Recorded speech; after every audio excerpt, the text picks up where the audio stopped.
So can we really know God, or is he some detached entity there who has spun the world and all creation into existence and eagerly watches with a detached heart at what transpires?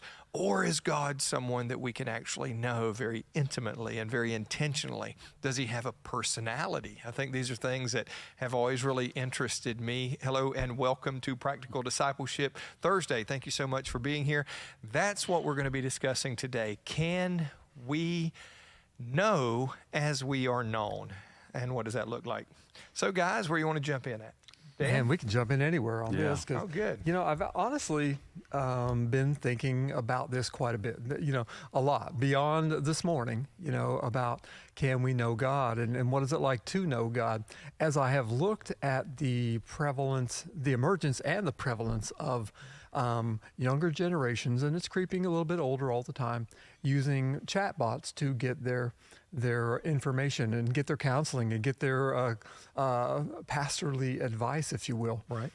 And as I was digging, the deeper I got, the more disturbed I got about where we're headed, because what I'm finding is that people's reliance on that type of data, that type of feedback, I should say, is about as real as, basing your life decisions on what you see in your social media feed via some algorithm, Yeah. But again, digging a little bit deeper, I saw that there's this app called Bible Chat. And Bible Chat is basically like you going in, you're talking to clergy. You're talking to your pastor. You're getting some scholarly and wise Bible-based advice, based on whatever your scenario is. And that particular app downloaded or saw 10 million downloads over a very short period of time. And this is really recently. It tops Netflix. It tops some of the other top apps. This is something that's really taken over. And we saw, what's the guy, Rumi from The Chosen? He was hawking the Hallow app for a while, and it began to surge higher and higher. And it's like going to your priest and talking. And they have another one called Jason. It used to be called Father Jason. They just reduced it to Jason. But people are relying on a artificial intelligence consensus of good information for real life problems. And when I take that to the question of today, can I really know God?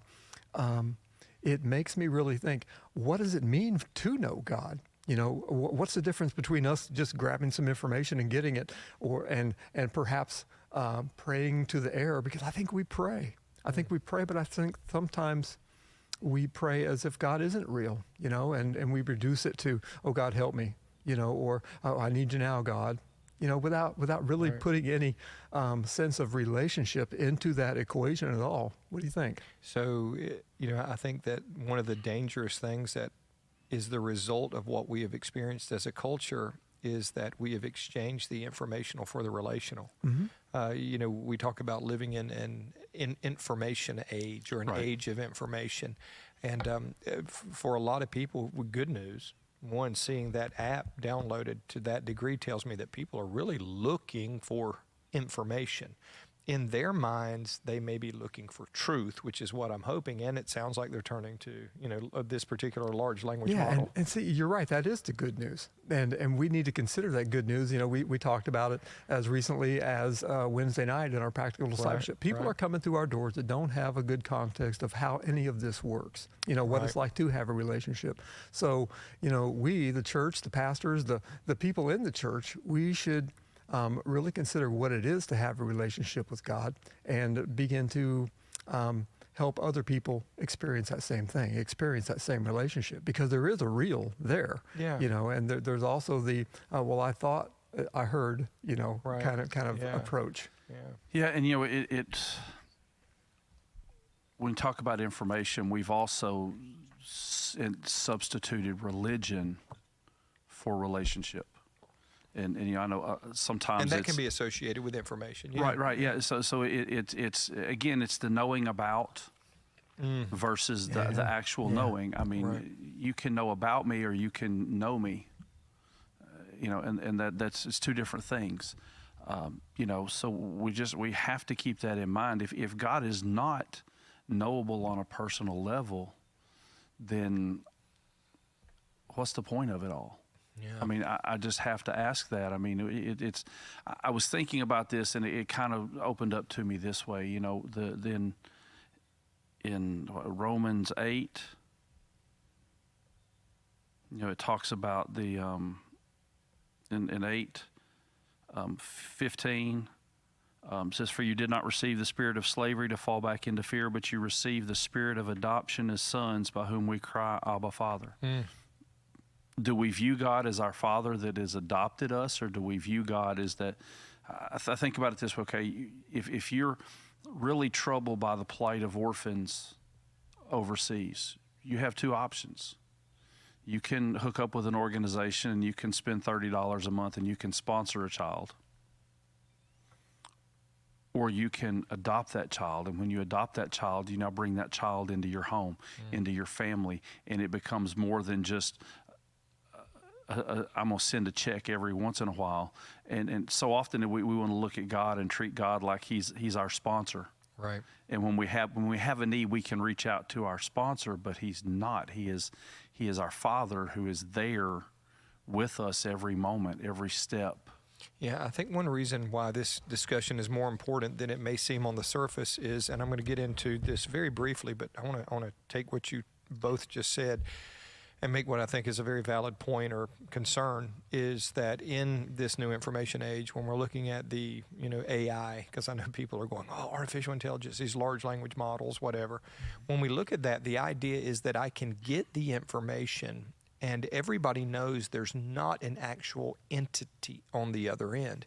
No matter how we dress it up, no matter what the communication style, we understand that there is not the personal, even though it knows us or it recognizes certain proclivities or tendencies that we have as far as communication and what we're asking and that type of thing.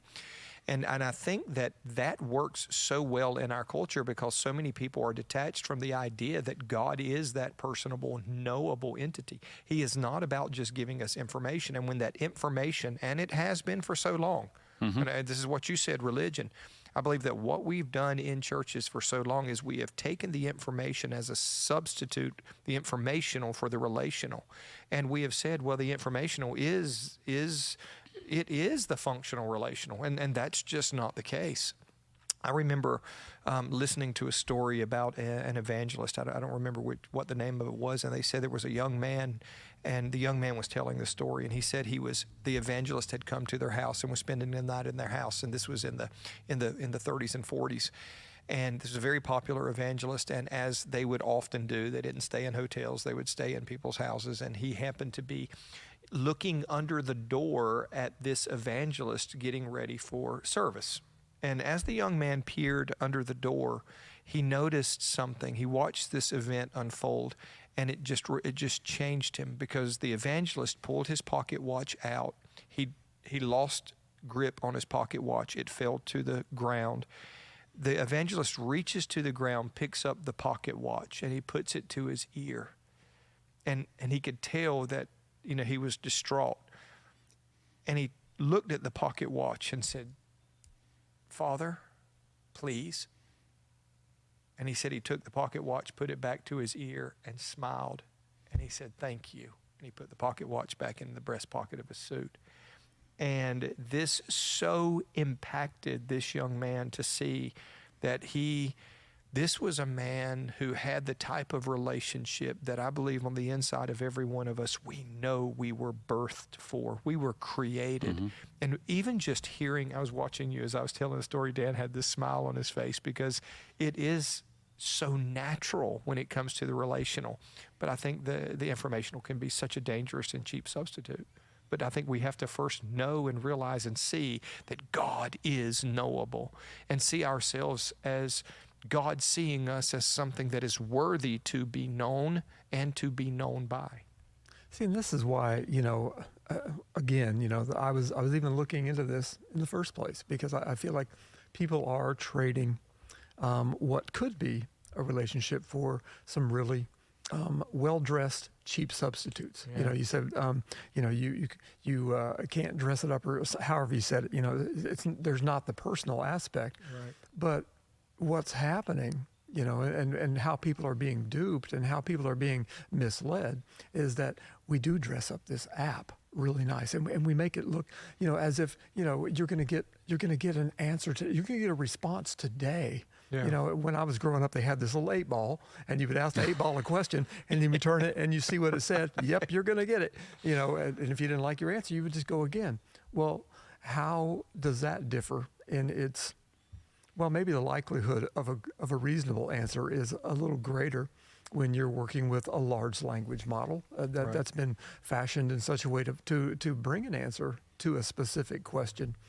But there's no real substitute for knowing God. I think this is, got a lot to do with why Jesus came and the things he said when he was here on earth.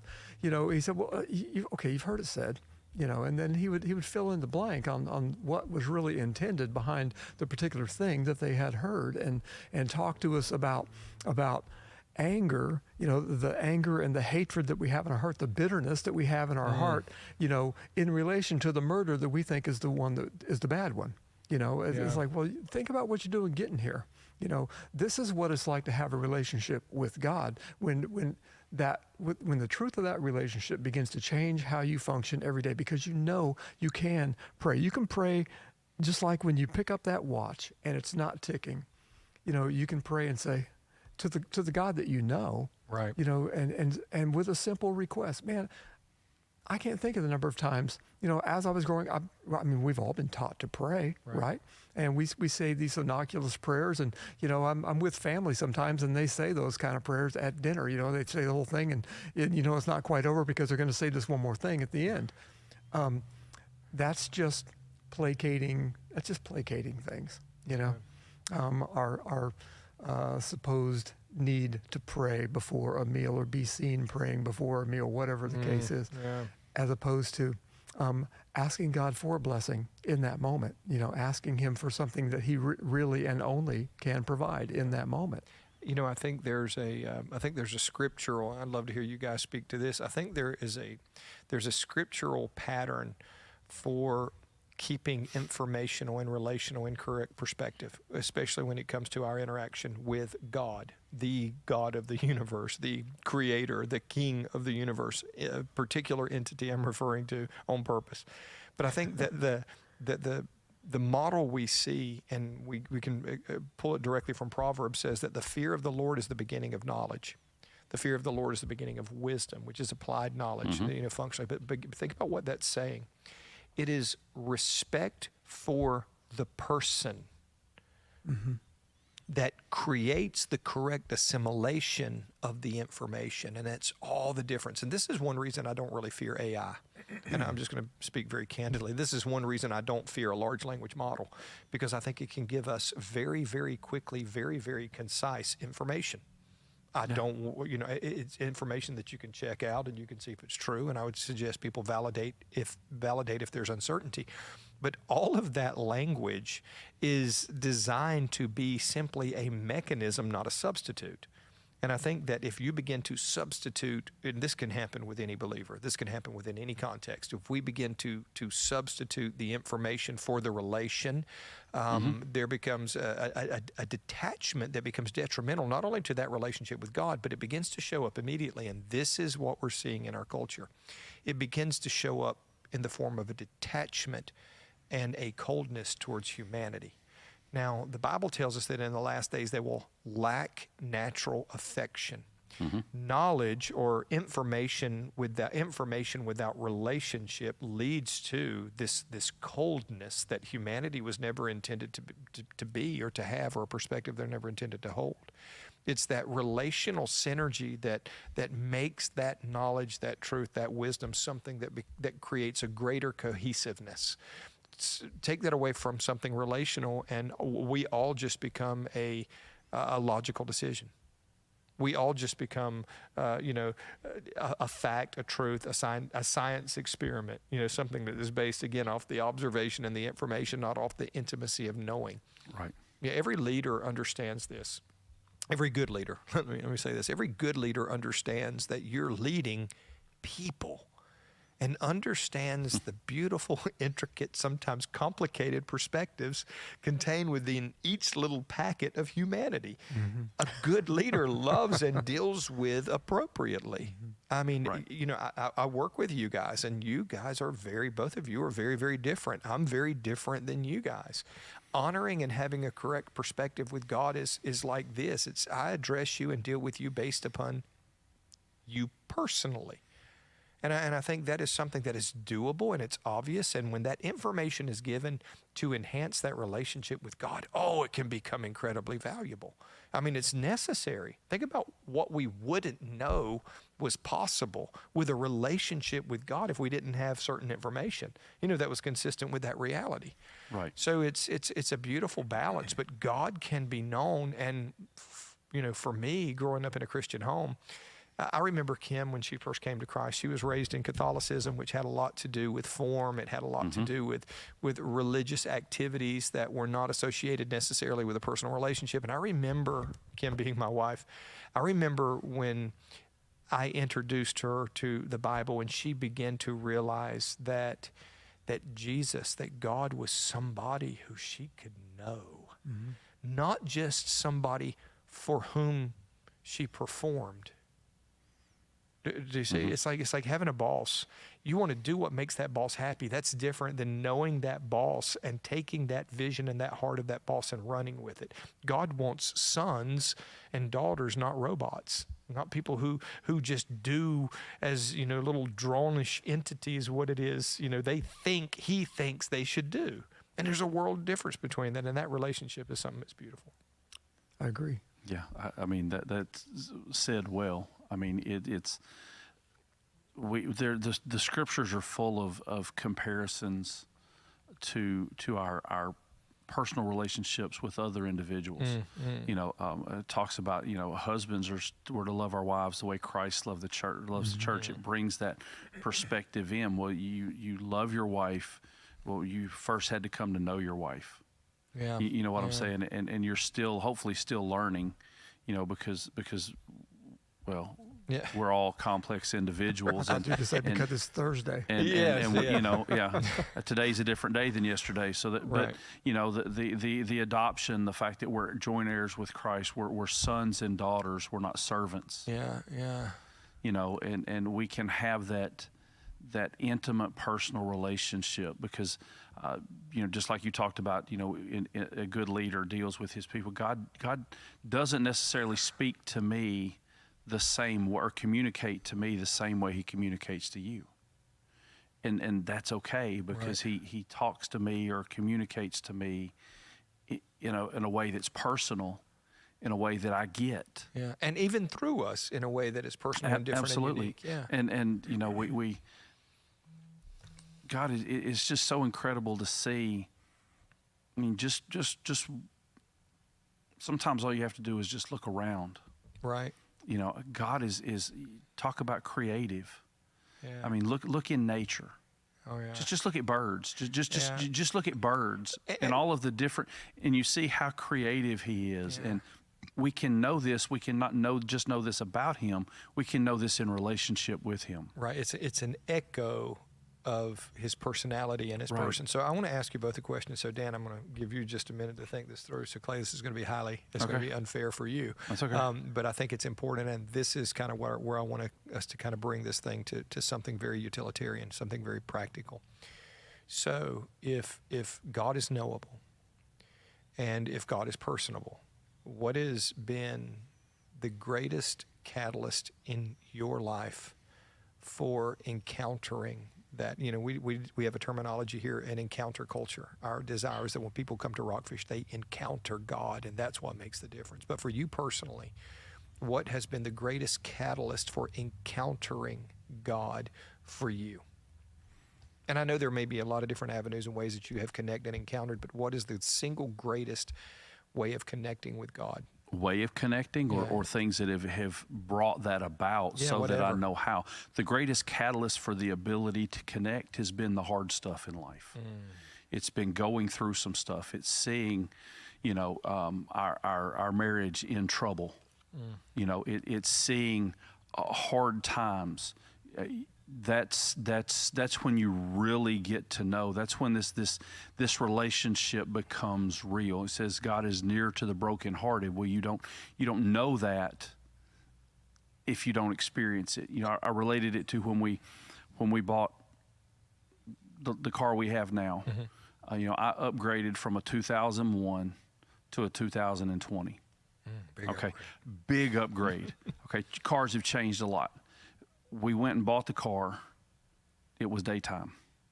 We went and test drove the car. We looked the car. We thought we had checked it over, but it was daytime. We never thought to check, did the lights work? It had to get dark for us to experience the cool features that the lights have, you know, the automatic dimming of your brights and all of this stuff that we didn't have on, you know, but it took those dark moments. It took driving home, you know, at 10 or 11 o'clock at night. Is that to experience those things. And for me, that now it's easier now to connect with him when on a day-to-day basis, because I know he was there in those hard times. Right. So you're saying the hard times were the catalyst that caused you to press into something that was available the whole time. Yeah. At a deeper level. It was there the whole time. Okay. Those forced me to another level. Just like the darkness forces you to use the lights on your car that you may not know how they work or you don't experience that. Now I know it's there at a moment's notice whenever I need it. Yeah, you know, it's like my kids, it's like me and my kids not understanding how reliant they really are and dependent upon me they really are until something out of their control confronts them. Mm-hmm. And they turn around and look at Daddy. And that's when they understand that big thing to them is a big thing, but it's not as big a thing to me. And I say this when they were smaller, but I think it's a good analogy. Dan? Man, all I can do is beat the same drum a little differently because you're right. You know, I think that is a moment for many of us when we realize that we really can know a God who exists because we have learned to trust Him. Right. You know, you talked about fear of the Lord at the beginning. Yeah. You know, well, it is. And the fear of the Lord, you know, translates quickly to respect, and that respect is built on a relationship of trust. You know that He's really there. Your kids know they can turn around. They can see that you're not flustered. You know, they can see that you're still okay. And when we find ourselves in those very places, we turn around and we see that God's not bothered. God is right there. God is, you know, giving us, you know, invisibly this glance that says it's going to be okay. You know, you can have this honest peace within you when you know that God is really in control. When you've learned to trust Him to the point where you let Him be God, you let Him be in control. You know, I think it is so key. And you know, when we see some of the metaphors in Scripture, you know, father and son and sheep and shepherd, and we realize that there are meant to be trusting relationships between those two. Right. And in every case, even the vine and the branches, where we realize what we have and where we got it. Right. You know, it's really important that we learn to trust. That we learn that God is real. And when we don't treat Him as if He were real, then we end up at the same place that we saw, honestly, the Israelites end up thousands of years ago when they were real good at doing the thing, but they weren't any good at all at having the relationship. They relied on somebody else to have the relationship and tell them what to do, as opposed to going to the God of the universe Himself, who wanted to know them from the beginning. We could see all the records, and so could they. Yeah. And you brought up a key thing about trust, because if my trust is in information, if all I know is I know about Pastor Tony, then somebody comes at me with an accusation against Pastor Tony, and now all of a sudden I'm shaken by that accusation because I don't know him. Right. all I know is about him. So now you're just giving me another piece of information that I need to factor in. But if I know him and somebody comes at me with an accusation, that it comes to me with an accusation against Pastor Tony, I can weigh that accusation against the person I know. So that relationship creates an authentic reference point. It absolutely right. does. So then somebody could come to me and say, well, Pastor Tony said so-and-so, or Pastor Tony did this, and I can go, you know, that really seems out of character for him. Right. Are you? And I'm not all of a sudden rocked by this thought of, well, can I really trust Pastor Tony now because somebody said he did this or that? I know him. I know his character. Therefore, there's a whole nother level of trust. And I think we've seen that over and over with people that have come up in the church, but all of their faith is put in information, and they get somewhere. We've seen it with our young people. Yeah. And they get to college, and all of a sudden they're challenged with this new information, and all they had was information to begin with. Right. And so now it's like, well, I have to bring this information in, and now I have to weigh it. But if it's a relationship, I don't have to entertain every accusation that may come against the, people can say, well, this accusation about this about God or that about God. And I'm going, that just doesn't line up with my relationship with the God that I know. Yeah, I can disregard the illegitimate. It's interesting. You guys have both hit on two very, very powerful points. One, we see so often, and I'm sure you guys never see it, but when some, I'm going to say lunatic because they are out of their minds, on social media begins to bring these horrible accusations against this genocidal, horrible, malicious God, and that what they would do if he appeared before them. And you see this, and it's certain. Anyway, it's always blue-haired people with nose rings. No offense if you're a blue-haired person with nose rings, but come on, work with me. Anyway, it's somebody who brings these totally detached accusations based on some obscure interpretation of a scripture, void the context and understanding of the relationship with God. And what you're saying is, I don't have to entertain every one of those as being valid if I'm rooted and grounded in a personal understanding, knowledge, and reference point. Yeah, that's why the knowledge is important. My people perish for lack of knowledge. In other words, not having correct knowledge creates a void for incorrect or erroneous knowledge to come in and flip us upside down. So we do need that knowledge aspect, but it's only coupled with a relationship, as we have said over and over. And I want to echo, for me, the greatest catalyst, and then I want to dig a little deeper into why, and we'll end this. But you both have said what I would say the greatest catalyst for deeper personal connectivity, relationship, and understanding with God has been suffering. And I think the reason that is because I believe that suffering reveals the inherent frailty that we may not be aware of. And it presents us with an existential paradigm that says you are either in a really, really big place or a really, really bad place, or, there is hopelessness or there is help. And I believe it's in those presses. And now I understand a little deeper why James said, count it all joy when you fall into diverse temptations, knowing that the trying or the pressure or those things that cause you to suffer produce in you something more precious than gold, because it's during those times of the recognition of our frailty through the impact of suffering that we begin to seek. And we begin to look for a provision that's beyond us. And over and over and over, I've seen God go, okay, son, you now know what I knew before, which is you can't handle this, but you're reaching out and you're looking. And the Bible tells us very clearly, he's not hiding. He's not hiding in obscurity. In fact, it says he's reaching for us constantly, and we shield our hearts from him. So, I just and I'll say this, and this can be my closing thought. You saying that, it just reminded me, it brought me to Romans 8:28. And we know that for those who love God, all things work together for good. And we always want to interpret that like this hardship that I'm going through is going to manifest itself in some type of good outcome or good result. Yeah. But it could be that the good that God is working is a deeper, closer, more intimate relationship with him. Always is.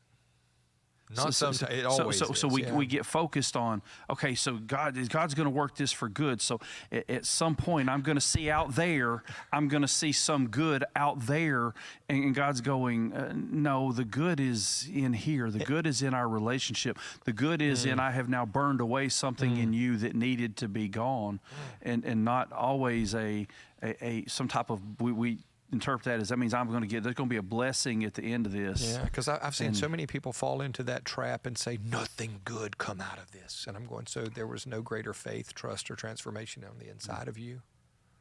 And that's because so many people are locked into that singular paradigm of, I need to see physical, material changes in my circumstances in order for God to be good. Dan? Well, we talk about knowing God. Can we know God? And we had a great opportunity to see how God is, see who God is, and test his character in the person, somebody that we can relate to, of Jesus Christ, right? Yeah. So if you're really digging into a God that you can know and understand, you don't have to look much further than the teachings of Jesus. And if you're going to study the teachings of Jesus, you might start in the book of Matthew, and you don't have to get any farther than verse 7 or chapter 7 rather, to land on what you were just talking about. Finding out what you had really built your life on, whether it was built on trust or whether it was built on stuff that you just heard about and somebody told you somewhere along the way. So you can trust in social media until you recognize that you keep seeing the same kind of stuff and you're thinking that everybody says and everybody thinks a particular thing. Or you can look into the character of God and know him by knowing Jesus, and you can know Jesus by simply looking at what he said and how he said it and why he said it, and building your life on that, because stuff's going to happen. You're going to get to that dark time. You're going to get to that storm. You're going to get to that trial.